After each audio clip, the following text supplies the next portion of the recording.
Halo sahabat, kembali lagi di channel Novel Audio. Jadi di video kali ini saya akan melanjutkan cerita Suami Mudaku episode 20. Sekarang Tiara dan Winter sedang membawa Ben dan Cindy ke taman bermain Navy Pier Park dan mereka asik tertawa lebar.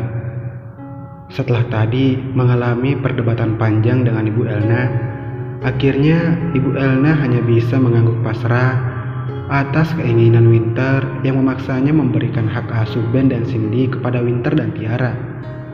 Ben merasa senang, begitu juga dengan Cindy. Akhirnya mereka diasuh oleh kedua orang baik yang membantunya. Setelah menaiki biang lala yang memacu kinerja jantung lebih cepat, terutama Tiara yang sedikit takut akan ketinggian, akhirnya bisa bernafas lega. Sekarang mereka terduduk di salah satu kursi dan mulai meminum minuman dingin agar membasahi tenggorokan mereka yang sedari tadi berteriak senang. "Wah, tadi sangat asik kak," ucap Ben semangat. "Haha, sangat asik.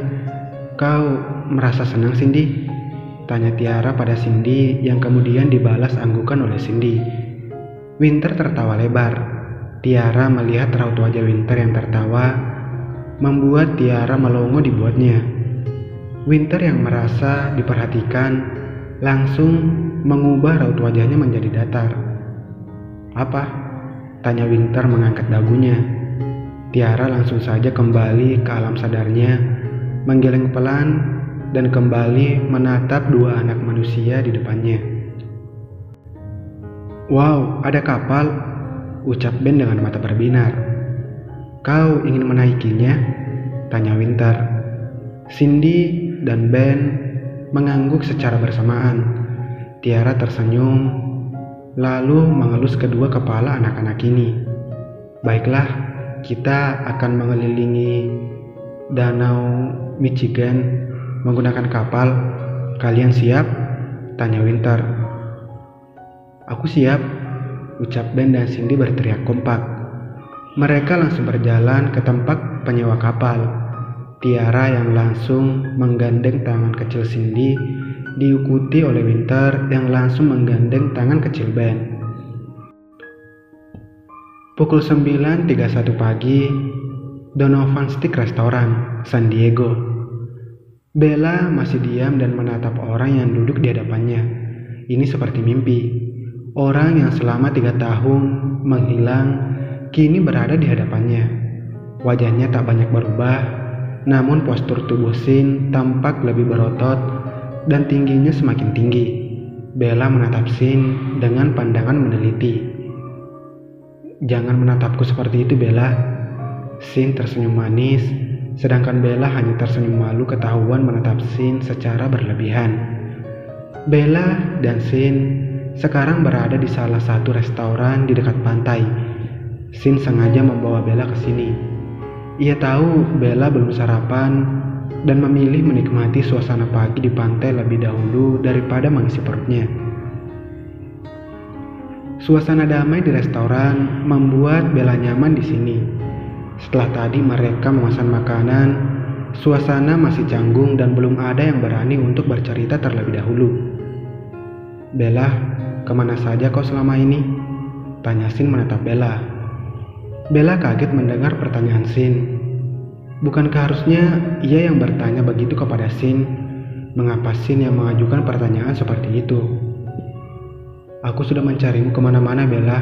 Namun kau susah sekali ditemukan." Sin kembali melanjutkan. "Apa yang kau bicarakan? Harusnya aku yang bertanya. Kau kemana saja? Kau pergi meninggalkanku begitu saja tanpa penjelasan." Bella mulai terisak, sedangkan Sin menatap Bella bingung. "Kapan aku meninggalkanmu?" tanya Sin. "Apa kau lupa?" "Maksudmu?" tanya Sin bingung. "Ketika ulang tahun Kristal, kau meninggalkanku tiba-tiba tanpa penjelasan," ucap Bella mengingat semuanya. "Ya Tuhan, aku akan menjelaskannya sekarang. Sepertinya ada kesalahpahaman di antara kita." Sin menatap Bella. "Apa yang kau maksud, Sin?" Tanya Bella bingung. Ketika ulang tahun Kristal, kau heboh terus berbicara dengannya dan selalu di sampingnya. Lalu aku dikejutkan dengan kedatangan Mom ke pesta dengan keadaan menangis. Aku membawa Mom keluar dari pesta dan berbicara dengannya. Dia memberitahuku bahwa Dad kecelakaan parah di London. Jelasin. Bella menutup kaget mulutnya. Mom memintaku agar segera ke bandara dan pergi ke London malam ini juga. Semua pakaianku sudah diurus oleh Mom, begitu juga sekolahku. Aku mencoba memberitahumu, namun Mom memaksaku agar cepat. Saat itu kau belum memiliki ponsel, Bella. Aku bingung bagaimana memberitahumu. Sampai aku melihat pelayan di pesta yang membawa kertas di minuman. Aku menuliskan sesuatu di kertas itu dan meminta pelayan itu memberikannya kepadamu. Mungkin kertas itu tak sampai kepadamu, sehingga menimbulkan kesalahpahaman ini. Sin mengakhiri penjelasannya. Sedangkan Bella terdiam setelah mendengar semua penjelasan Sin. Ia seperti menggali sesuatu di otaknya. Pelayan, kertas. Bella menutup matanya. Sepertinya ia ingat sesuatu. Ya, Bella mengingatnya. Bella menerima kertas yang diberikan oleh pelayan itu. Namun ketika ingin membacanya, ada seseorang yang menyenggolnya, membuat kertas itu terjatuh ke lantai. Keadaan yang ramai membuat Bella susah mengambil kertas itu. Ditambah lagi, Kristal tiba-tiba menariknya untuk bertemu dengan teman-teman lain. Bella langsung saja melupakan kertas itu, dan tanpa ia sadari, membuatnya menjadi menuduh yang tidak-tidak kepada Sin karena sudah meninggalkannya. Bella membuka matanya, menatap Sin dengan bersalah. Maafkan aku, sepertinya kertas itu sampai di tanganku, namun aku tidak sempat membacanya karena seseorang mendorongku. Jadi kertas itu langsung jatuh. Aku mencoba mengambilnya, tapi sudah, tidak apa-apa Bella. Yang terpenting sekarang kita sudah bertemu. Sin memotong ucapan Bella dan mengangkat tangannya mengelus rambut Bella. Bella terdiam dan menunduk menerima elusan Sin. Aku sudah lama mencarimu, Bella. Ketika ayahku sudah lumayan membaik, aku meminta izin kepada Mom untuk kembali ke sini menemuimu. Tapi kau tidak bersekolah lagi. Kau pergi tanpa meninggalkan informasi apapun. Aku sudah mendatangi panti asuhanmu. Namun di sana aku melihat pantimu dirobohkan dan dibangun sebuah toko di sana. Aku sudah berusaha bertanya kepada Kristal, tapi dia juga tak mau bertemu denganku dan mendengarkan penjelasanku. Sebenarnya apa yang terjadi saat itu, Bella? Tanya Sin. Bella terdiam. Sin sepertinya membuatnya mengingat masa lalu yang pahit baginya. Mungkin seharusnya Bella menceritakan semua yang terjadi padanya. Saat kau pergi, semua anak-anak di sekolah terus menyalahkanku, tak terkecuali teman dekatmu. Mereka membuliku dan melakukan kekerasan fisik kepadaku. Padahal aku sudah bilang kepada mereka kalau aku juga tidak tahu mengenai dirimu yang pergi tanpa kabar. Bella menahan air matanya. Kristal, anak bodoh itu selalu di sampingku. Walaupun orang tuanya selalu melarangku bermain dengannya karena aku anak miskin dari panti asuhan, Kristal sangat keras kepala dan tetap mau melindungiku. Mungkin ketika kau datang, dia tak ingin memberitahu diriku karena ia sudah tak tahan melihat diriku disalahkan oleh teman-temanmu karena kepergian dirimu yang tiba-tiba. Bella meneteskan air matanya mengingat kejadiannya dulu. Dan saat itu juga panti asuhan dihancurkan karena pembangunan toko baju.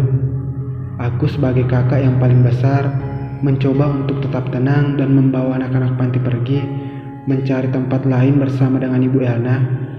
Lagi-lagi Kristal membantuku. Dia memberikan rumah untuk anak-anak panti dan untuk diriku. Aku sangat berterima kasih kepadanya. Dan mulai saat itu juga, aku berhenti dari sekolah dan mencari pekerjaan untuk membalas semuanya kepada Kristal. Air mata sudah mengalir deras di pipi Bella. Sin langsung mengusap air mata Bella. Jujur, ia tidak menyangka Bella juga merasakan sakit. Ia pikir Bella yang pergi meninggalkannya begitu saja tanpa kabar. Tapi mereka semua begini karena takdir mereka mencoba untuk memisahkan mereka. Sin juga tidak menyangka teman-temannya di masa sekolah dulu menyalahkan Bella atas kepergiannya. Mungkin kalau dia di sana saat itu akan menghajar teman-temannya yang sudah melakukan kekerasan fisik kepada Bella sampai Bella memutuskan keluar dari sekolah. Maafkan aku, ini salahku. Sin memegang kedua pipi Bella, sedangkan Bella menatap Sin dengan air mata yang masih menggenang di sudut matanya. Tidak, ini semua salahku, ucap Bella. Sin menaruh jari telunjuknya di tengah bibir Bella. Semua ini sudah menjadi cobaan bagi kita. Sekarang kita dipertemukan lagi, Bella. Sin tersenyum manis dan kembali mengusap air mata Bella yang ingin jatuh. Bella sudah mulai tersenyum. Beban di hati sudah hilang. Bella lega, akhirnya semuanya sudah jelas. Sin tidak meninggalkannya begitu saja, dan ternyata Sin tidak menyalahkan dirinya juga di masa lalu. Masalah tentang Sin sekarang sudah selesai.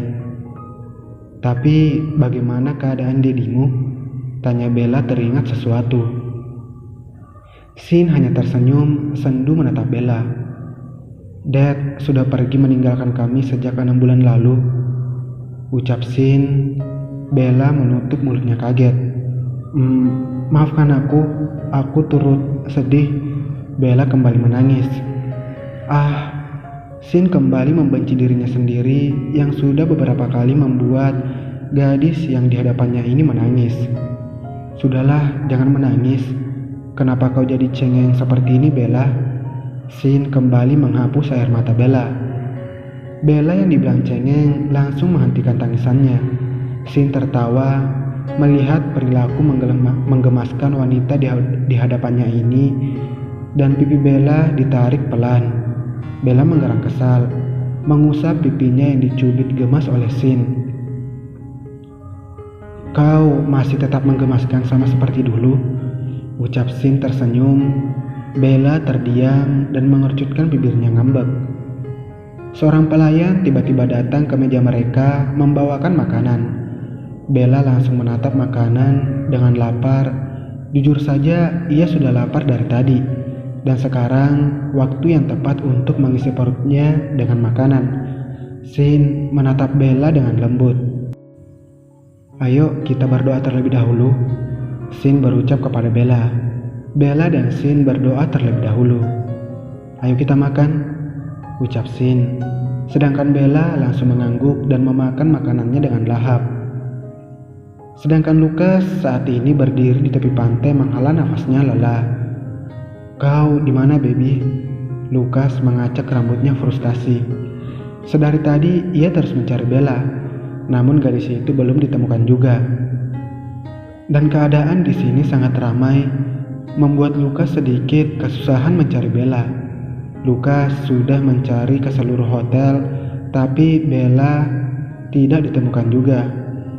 Lucas mengedarkan matanya ke seluruh pantai. Perutnya mulai lapar ingin diisi. Lucas berjalan ke arah sebuah restoran di dekatnya saat ini. Mungkin Lucas harus mengisi energinya terlebih dahulu untuk melihat sesuatu yang lebih besar. Atau mungkin Lucas akan melihat sesuatu yang besar dahulu sebelum ia mengisi energinya. Bersambung.